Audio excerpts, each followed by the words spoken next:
প্রিয় শিক্ষার্থী, আশা করি তোমরা ভালো আছো। আলহামদুলিল্লাহ, আমিও তোমাদের দোয়ায় ভালো আছি। আজকে আমি আমার 166 নম্বর লেকচার শুরু করতে যাচ্ছি। প্রিয় শিক্ষার্থী, 166 নম্বর লেকচার শুরু করার পূর্বে তোমাদের প্রতি আহ্বান রাখবো ইউটিউব চ্যানেল প্লাস ভিডি চ্যানেলটি সাবস্ক্রাইব করে নেওয়ার জন্য। প্রিয় শিক্ষার্থী, আজকে একাদশ শ্রেণীর পদার্থবিজ্ঞান প্রথম পত্রের আদর্শ গ্যাস ও গ্যাসের গতিতত্ত্ব অধ্যায় হতে দু একটি নতুন টপিকস নিয়ে আলোচনা করব।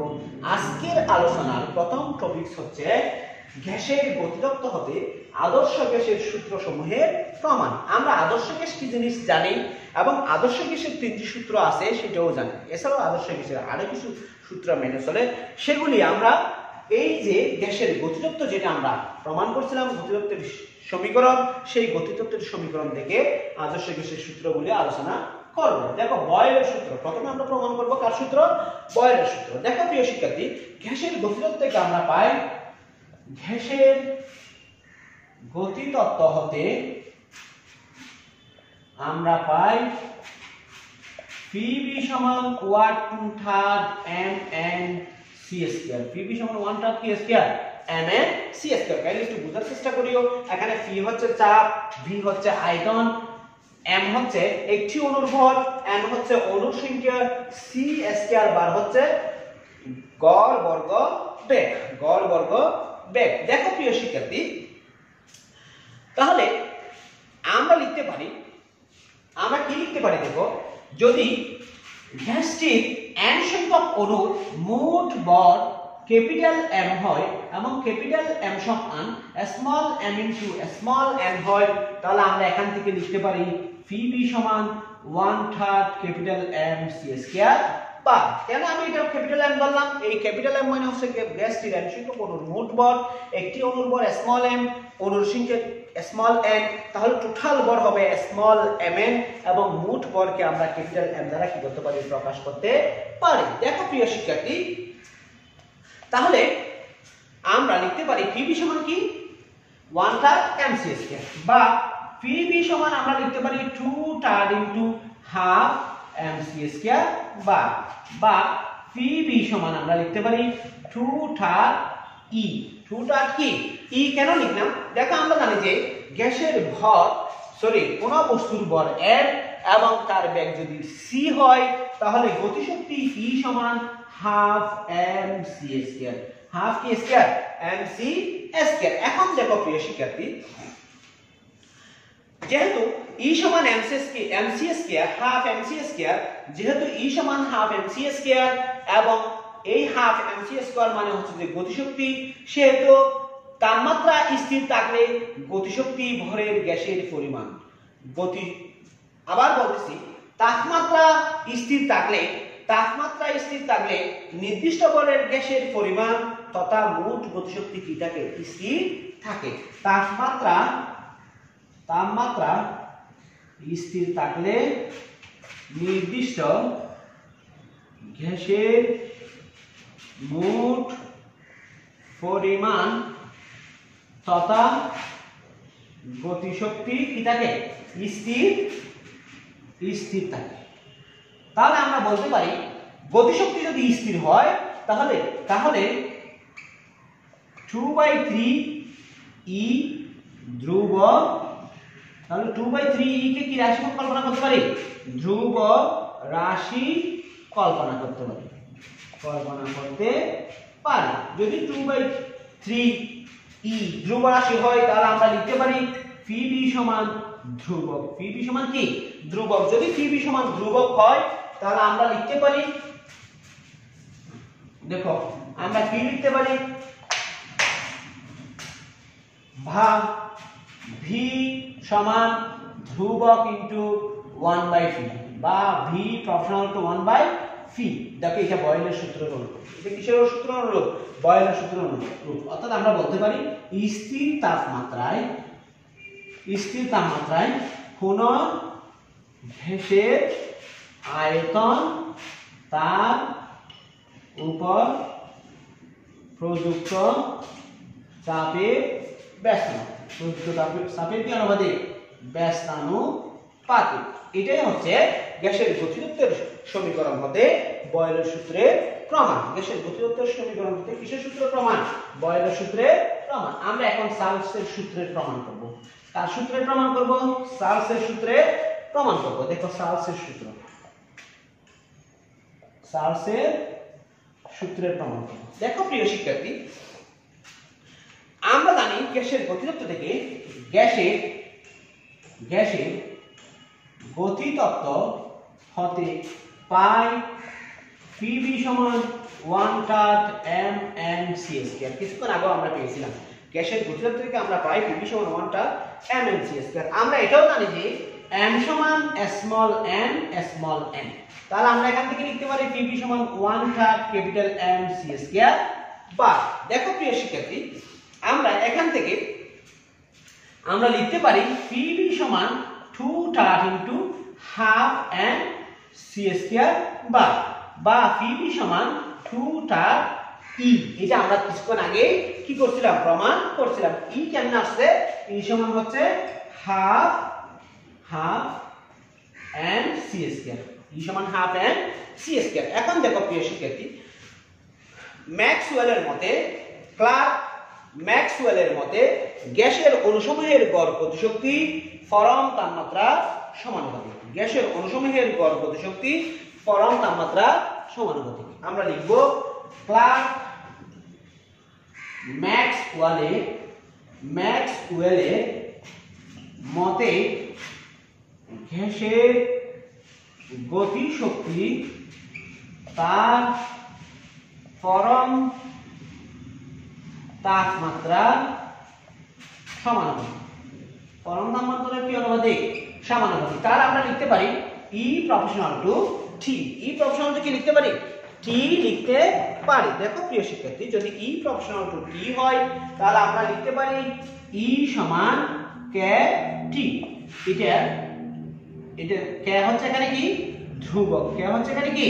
ধ্রুবক। দেখো প্রিয় শিক্ষার্থী, K যদি ধ্রুবক হয় তাহলে আমরা এই জায়গায় PV সমান 2/E, এই জায়গায় আমরা E এর মান কি করব? বসিয়ে দেব। তাহলে আমরা লিখতে পারি সুতরাং PV সমান 2/KT। 2/KT। একটু বোঝার চেষ্টা করি প্রিয় শিক্ষার্থী। PV সমান 2/KT। এখন দেখো, আমি যদি 2/3K, এটা ধ্রুব রাশি, এটাকে যদি আমি r দ্বারা চিহ্নিত করি তাহলে আমরা এখান থেকে লিখতে পারি PV সমান RT। PV সমান কি? RT। দেখো প্রিয় শিক্ষার্থী, PV সমান যদি RT হয়, এখন দেখো V সমান R/P * T। R/P * কি? T। দেখো প্রিয় শিক্ষার্থী, যদি V সমান R/P * T হয় এবং চাপ যদি স্থির হয়, চাপ স্থির হলে আমরা লিখতে পারি R/P ধ্রুব রাশি। R/P কি রাশি? ধ্রুব রাশি। R/P যদি কি হয়? ধ্রুব রাশি হয়, তাহলে B proportional to কি হবে? T হবে। B proportional to কি হবে? T হবে। তাহলে আমরা লিখতে পারি স্থির চাপে কোন গ্যাসের আয়তন তার পরম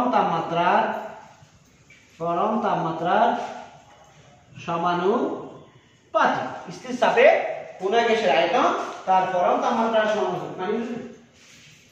স্থির চাপে কোন গ্যাসের আয়তন তার পরম তাপমাত্রার কি অনুপাতিক? সমানুপাতিক। এবং এটি হচ্ছে কিসের সূত্র? চার্লসের সূত্র। আশা করি প্রিয় শিক্ষার্থী তোমরা বয়লের সূত্র এবং চার্লসের সূত্র কিভাবে গ্যাসের গতিতত্ত্ব হতে প্রমাণ করা যায় সেটা বুঝতে পেরেছো। প্রিয় শিক্ষার্থী, আমরা এখন গ্যাসের গতিতত্ত্ব হতে চাকরির সূত্র বা রেনল্ডস সূত্র প্রমাণ করার চেষ্টা করব। দেখো, আমরা আগের মতন গ্যাসের গতিতত্ত্ব হতে পাই PV সমান 1/M(c²). বা এটা আমরা আগের মতন গ্যাসের গতিতত্ত্ব থেকে পাচ্ছি। আবার আমরা এটাও জানি যে আদর্শ গ্যাসের ক্ষেত্রে, 1 মোল আদর্শ গ্যাসের ক্ষেত্রে PV সমান RT। কয় মোল আদর্শ গ্যাসের ক্ষেত্রে? 1 মোল আদর্শ গ্যাসের ক্ষেত্রে PV সমান কি জানি? RT জানি। 1 এবং 2 হতে আমরা লিখতে পারি 1 ও 2 হতে আমরা লিখতে পারি RT সমান 1/M(c²). বা 1 নম্বর এবং 2 নং সমীকরণ থেকে আমরা লিখলাম। দেখো প্রিয় শিক্ষার্থী, এখানে কি করা যায়? কাটাকাটি যায়, আমরা একটু দেখবো এখানে কিছুই কাটাকাটি যাচ্ছে না, তাহলে আমরা এখানে লিখতে পারি কি লিখতে পারি দেখো, m c স্কয়ার সমান 3RT/n। এই m c স্কয়ার রাখলাম, n দিয়ে ভাগ করে দিলাম, 3 দিয়ে গুণ করলাম। দেখো প্রিয় শিক্ষার্থী, আমরা জানি যে r/n সমান k, বোল্টজম্যান ধ্রুবক। r/n সমান কি? k। তাহলে আমি এখানে লিখতে পারি m c স্কয়ার বার সমান 3kT। 3kT কেন k বসে না? r হচ্ছে সার্বজনীন গ্যাস ধ্রুবক, n হচ্ছে অণুর সংখ্যা বা অ্যাভোগাড্রোর সংখ্যা। আমরা জানি যে সার্বজনীন গ্যাস ধ্রুবককে অণুর সংখ্যা বা অ্যাভোগাড্রোর সংখ্যা দিয়ে ভাগ করলে কি পাওয়া যায়? বোল্টজম্যান ধ্রুবক পাওয়া যায়। এখন দেখো, বা হাফ m c স্কয়ার বার সমান, দেখো প্রিয় শিক্ষার্থী, তাহলে আমরা কি পাইলাম? আর কি সমান আমরা পাইলাম m c স্কয়ার সমান, আমরা পাইলাম m c স্কয়ার বার সমান 3kT। m c স্কয়ার বার সমান আমরা কত পাইলাম? 3kT পাইলাম। এখন আমরা 1 নং সমীকরণে যাব। 1 নং হতে আমরা পাই pb সমান 1/3 n into 3kT। m c square এর মান হচ্ছে 3kT। m c স্কয়ার এর মান হচ্ছে কি? 3kT। এখানে দেখো এই 3 কাটাকাটি গেছে, বাকি থাকতেছে কি? pb সমান nkT। এখন দেখো প্রিয় শিক্ষার্থী, যদি n মৌল সংখ্যা বা অ্যাভোগাড্রোর সংখ্যা, অ্যাভোগাড্রোর সংখ্যা k ধ্রুব রাশি হয়, k কি রাশি হয়? ধ্রুব রাশি হয়, তাহলে আমরা লিখতে পারি, তাহলে আমরা কি লিখতে পারি দেখো, pb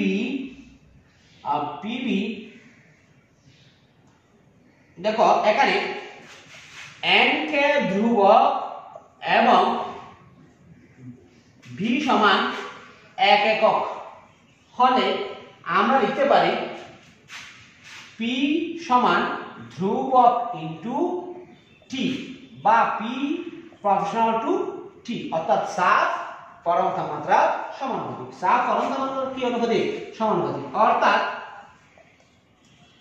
স্থির আয়তনে কোন গ্যাসের চাপ তার পরম তাপমাত্রা সমানুপাতিক, যেটা রেনল্ডস সূত্র বা সাপীয় সূত্র নামে পরিচিত। রেনল্ডস সূত্র বা কি সূত্র নামে পরিচিত? সাপীয় সূত্র নামে পরিচিত। আশা করি প্রিয় শিক্ষার্থী তোমরা রেনল্ডস সূত্র বা সাপীয় সূত্র বুঝতে পারছো। আমরা এখন গ্যাসের গতিতত্ত্ব সমীকরণ হতে আদর্শ গ্যাসের সূত্র অর্থাৎ অ্যাভোগাড্রোর সূত্র প্রমাণ করার চেষ্টা করব। দেখো প্রিয় শিক্ষার্থী, অ্যাভোগাড্রো বলেছিলেন যে একই তাপমাত্রা ও চাপে সমায়তন বিশিষ্ট সকল গ্যাসে সমান সংখ্যক অণু থাকবে। একই তাপমাত্রা ও চাপে সমায়তন বিশিষ্ট সকল গ্যাসে সমান সংখ্যক কি থাকবে? অণু থাকবে। এটা আমরা প্রমাণ করব প্রত্যেকটি গ্যাসের গতিতত্ত্বের সমীকরণ থেকে। দেখো এই জন্য আমি মনে করলাম দুইটি গ্যাস আছে দুটি পাত্রে, এই গ্যাস দুটির একটি A একটি B। এই গ্যাস দুটির চাপ, আয়তন, তাপমাত্রা যথাক্রমে P, V এবং T। এদের মধ্যে অণুর সংখ্যা, প্রথম গ্যাসে অণুর সংখ্যা N1, দ্বিতীয় গ্যাসে অণুর সংখ্যা N2 এবং মূল গড় বর্গবেগ, প্রথম গ্যাসের মূল গড় বর্গবেগ C1, দ্বিতীয় গ্যাসের মূল গড় বর্গবেগ C2 এবং প্রথম গ্যাসের প্রতিটি অণুর ভর M1, দ্বিতীয় গ্যাসের প্রতিটি অণুর ভর M2। গ্যাসের গতিতত্ত্ব হতে পাই, গ্যাসের গতিতত্ত্ব হতে পাই A এর জন্য, কার জন্য? A এর জন্য PB সমান 1/3 N1 M1, আগে M1 লিখি, M1 N1 C1 S2। এটা হচ্ছে প্রথম গ্যাসের জন্য বা A গ্যাসের জন্য। B এর জন্য PB সমান 1/3 N2 C2 স্কয়ার বার C2 স্কয়ার বার। দেখো আমার শর্তে উল্লেখ আছে একই তাপমাত্রা এবং চাপে সমায়তনের সকল গ্যাসে সমান সংখ্যক অণু থাকে। দেখো এখানে 1 নং এবং 2 নংয়ের বাম পাশে হচ্ছে Pb, বাম পাশে হচ্ছে কি Pb। তাহলে 1 ও 2 হতে আমরা লিখতে পারি 1/3 M1 N1, 1/3 M1 N1 C1 square সমান 1/3 M2 N2 C2 স্কয়ার। দেখো এখানে 1/3 যদি চলে যায়, 1/3 যদি কি হয়ে যায় কাটাকাটি যায়, তাহলে আমরা লিখতে পারি, দেখো এখানে একটু 1/3 কাটাকাটি দিলাম, বাকি থাকবে N1 ½ M1 C1 স্কয়ার সমান N2 ½ M2 C2 square, ½ M2 C2 square. দেখো আমি বাম পাশে একটা হাফ আনছি, এজন্য সেটাকে বেনিশ করার জন্য ডান পাশে একটা কি আনছি হাফ সংযুক্ত করছি। দেখো প্রিয় শিক্ষার্থী, আমরা জানি যে কি জানি A এবং B এর B গ্যাসের তাপমাত্রা ধ্রুবক। A এবং B গ্যাসের তাপমাত্রা ধ্রুবক, কারণ আমরা যখন প্রথমে শুরু করেছিলাম তখন বলছিলাম A এবং B গ্যাসের চাপ, আয়তন, তাপমাত্রা যথাক্রমে Pb এবং T, অর্থাৎ চাপ, আয়তন, তাপমাত্রা সমান। চাপ, আয়তন, তাপমাত্রা কি সমান। এখানে লিখব A ও B গ্যাসের তাপমাত্রা ধ্রুবক, তাপমাত্রা কি ধ্রুবক। ফলে এদের উভয়ের গতিশক্তি কি হবে সমান হবে, উভয়ের গতিশক্তি সমান হবে। তাহলে এখান থেকে আমরা লিখতে পারি ½ M1 C1 স্কয়ার সমান ½ M2 C2 স্কয়ার। তাহলে সুতরাং N ½ M1 C1 স্কয়ার সমান N2 ½ M2 C2 স্কয়ার। তাহলে আমরা এখান থেকে লিখতে পারি N1 সমান N2, N1 সমান কি N2, N1 সমান N2 মানে হচ্ছে যে A গ্যাসের অণুর সংখ্যা এবং B গ্যাসের অণুর সংখ্যা পরস্পর সমান, অর্থাৎ আমরা লিখব একই তাপমাত্রা ও চাপে সম আয়তনে সকল গ্যাসের সমান সংখ্যক কি থাকে অণু থাকে, সমান সংখ্যক অণু থাকে। আশা করি প্রিয় শিক্ষার্থী তোমরা চার্লসের সূত্র, বয়েলের সূত্র, রেনুর সূত্র বা সাপীয় সূত্র এবং এভোগাড্রোর সূত্র কিভাবে গ্যাসের গতিতত্ত্বের সমীকরণ হতে প্রমাণ করা যায় বুঝতে পারছো। আজকে এই পর্যন্ত, আমরা আগামী এপিসোডে নতুন একটা টপিকস নিয়ে তোমাদের সামনে হাজির হব। এই পর্যন্ত ভালো থেকো। আসসালামু আলাইকুম ওয়া রাহমাতুল্লাহি ওয়া বারাকাতুহু।